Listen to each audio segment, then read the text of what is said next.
जान्छन् ल हेर्नुहोस् त यो चाहिँ हाम्रो बारीको रुखमा फलेको हल्लाबेत म यहाँनिर हल्लाबेत टिप्न आइरहेको छु अनि यहाँ चाहिँ अरिङ्गालहरू रहेछ पाकेको खाँदो रहेछ अरिङ्गालले त्यसले चाहिँ टोक्छ भनेर मैले टाउकोमा यस्तो रुमाल बाँधेर हल्लाबेत टिप्न आइरहेको छु भनेर हेर्नुहोस् हजुर है कति धेरै फलेको छ ल यता यता हेर्नु त यो सबै रुखले पनि नथाम्ने गरेर यस्तो फलिरहेको चाहिँ अब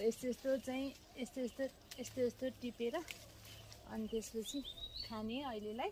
अनि हल्लाबेत चाहिँ म काठमाडौँ जाँदाखेरि घरमा पनि लिएर आउँछु ल यस्तो धेरै फलेको छ ल हल्लाबेत नाटन सबै अरिङ्गालले खाएर यहाँ त हल्लाबेतहरू सबै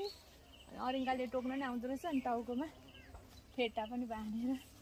गरेर चाहिँ हेर्नुहोस् हल्लाबेत देखाइरहनु न यो चाहिँ हल्लाबेतको यता हेर्नु यता अझ कस्तो रातो छ यता हेर्नु त ल हेर्नु धेरै हुनर अरिङ्गाले टोक्छ अहिले छिटो गरेर रातो भएर पाकिसकेको छ यो चाहिँ अरिङ्गाल आइसक्यो कानमा आइसक्यो अफ गरिदिनु